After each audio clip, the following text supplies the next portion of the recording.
This is Forge Daily with Mackenzie Barwell on the Forge Audio Network.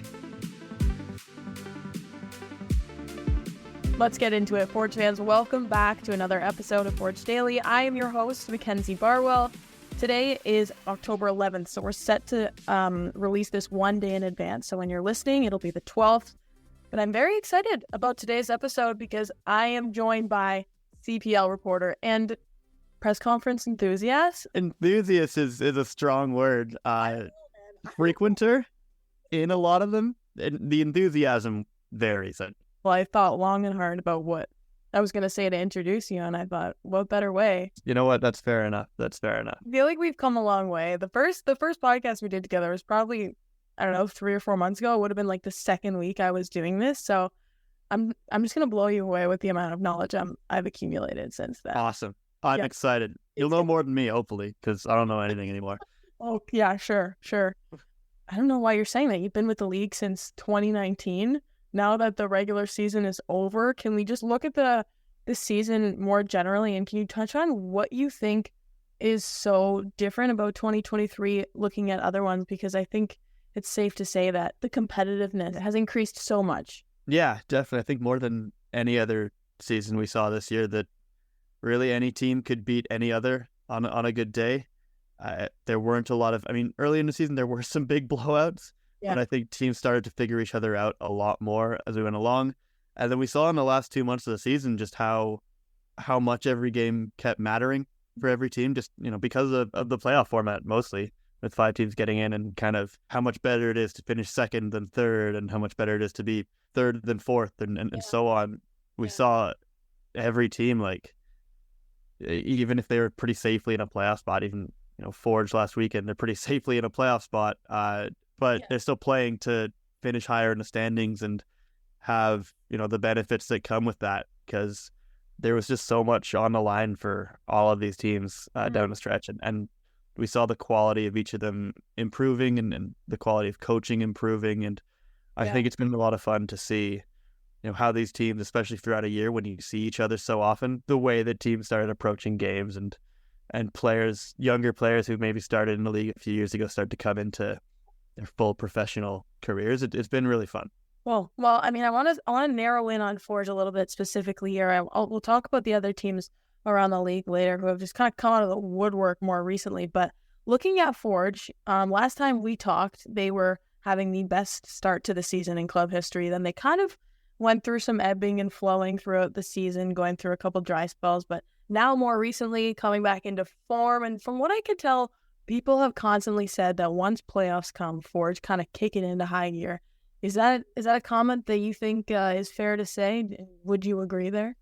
I think so, and I think we've seen over the years that you never, ever, ever want to bet against Forge FC in a playoff game. I mean, the results speak for themselves with 3 championships, and they've been in literally every final. But even games this year, we saw, for me, the closest thing they've played to a playoff game when Pacific came to Hamilton a few weeks ago, and they knew that really whoever won that game had kind of the driver's seat for second place. And it's just impressive to see them find that extra gear. Now, I would say that we haven't seen that extra gear nearly as much as Bobby Zmirniotis would want this year, or any of the players. They finished second, but it didn't necessarily feel like a second place season. Bobby talked about this too in my conversation that I had with him yesterday. He was saying how because of the way the CONCACAF was structured this year, they didn't get a chance to play in. And so he said that may have contributed to why the spark hasn't been there so much as it has in previous seasons. It's tough to put your finger on. I think they've fallen behind a lot more often in games. They haven't really scored first all that often, which is different for them. Obviously, it's great that they've been able to come back from behind so many times in games and get a point or a win. But they have found themselves playing from behind way too often, which is weird. Also weird for this team, but I think also part of what happens when you win 3 championships. I'm going to interrupt our regularly scheduled programming for a second. Is that the Bobby beard that you have hanging on the wall? Of course. It absolutely is. It's the best giveaway in CPL history, and I had to have one. That is awesome. That is so good. Dude, you need to bring that to the next playoff game. I'll wear it in the press box. I know you're not supposed to be biased, but if you wore that in the press box, I think I would laugh. I think I would cry. Tears of joy. I don't have to support the team, but I can support a good facial hair situation. So I can't do that myself. I have a lot of respect for what Bobby's able to do here. Yeah. With his facial hair, of course. That's right. Let's look ahead to this Saturday. Obviously, Forge facing off against Cavalry at 5 our time.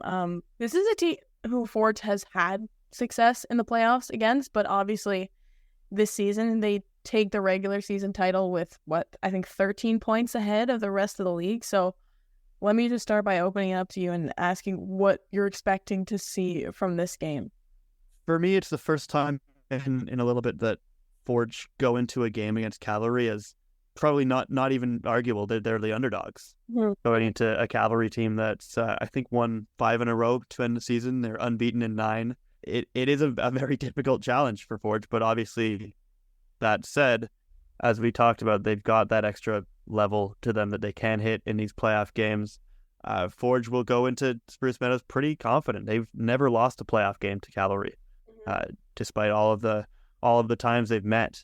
In fact, Cavalry's actually never won an elimination playoff game, so this is kind of a new test for them as a club to see if, as you know, this is kind of a new era for that club. But for Forge, it is that, no matter how kind of up and down the season's been, at the end of the day, they're pretty much where they want to be.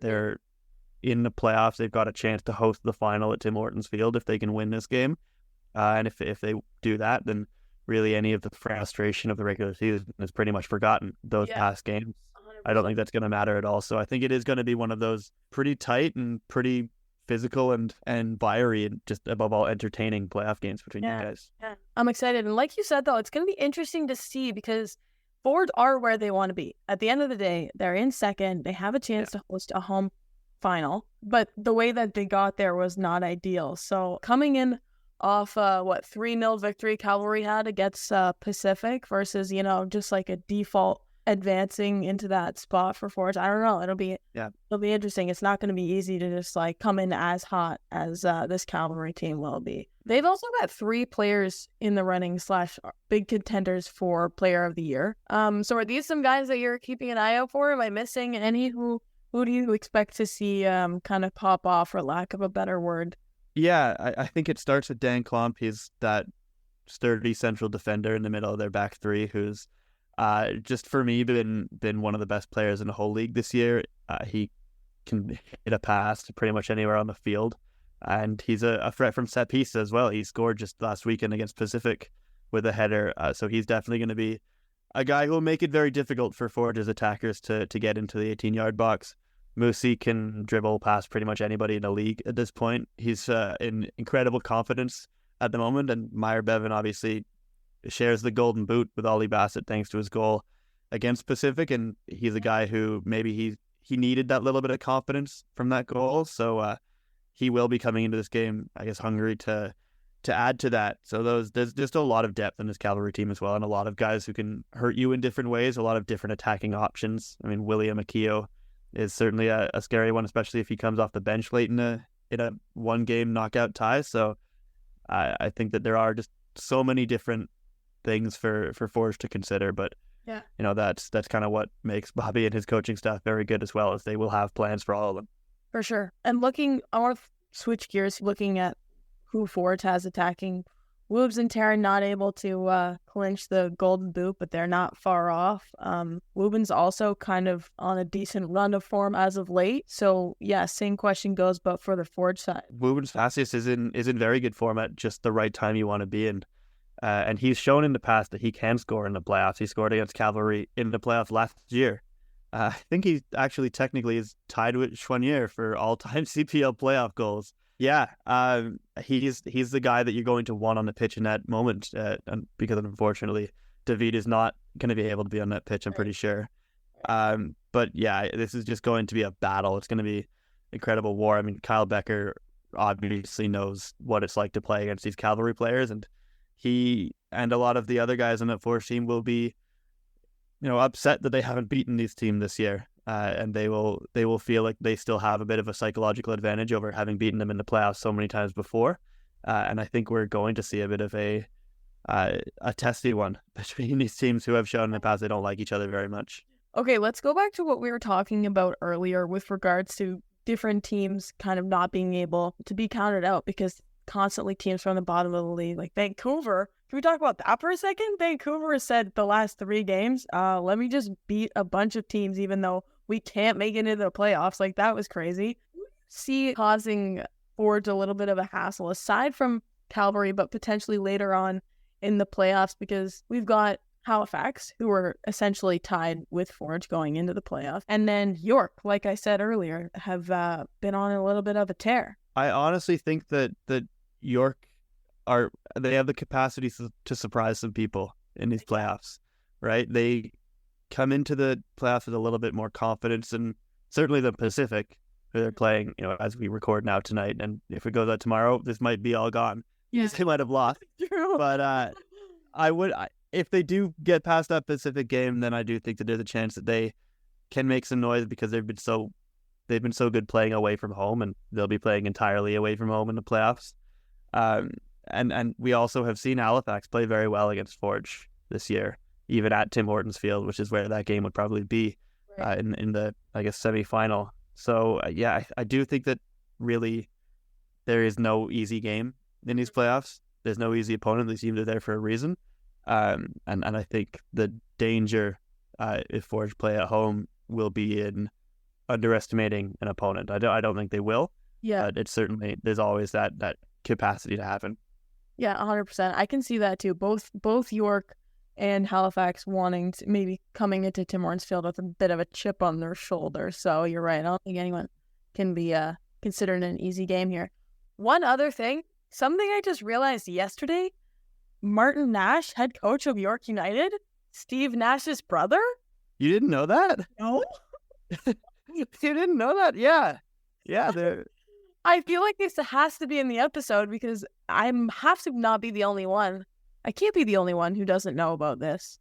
You might be. Really? Are you serious? Also, apparently Martin Nash is really good at basketball too. And Steve Nash is really good at soccer.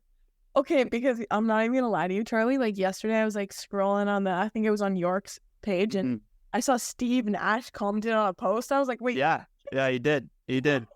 He's wishing his brother congratulations. Yeah, so I Googled quickly. I'm like, Martin Nash brother, Steve Nash. What? Yeah, that's one of our, I guess, celebrity connections in this league. Yeah, that's so funny. Okay, sorry. I know that's not necessarily the most relevant to this conversation, but I feel like it was necessary to include.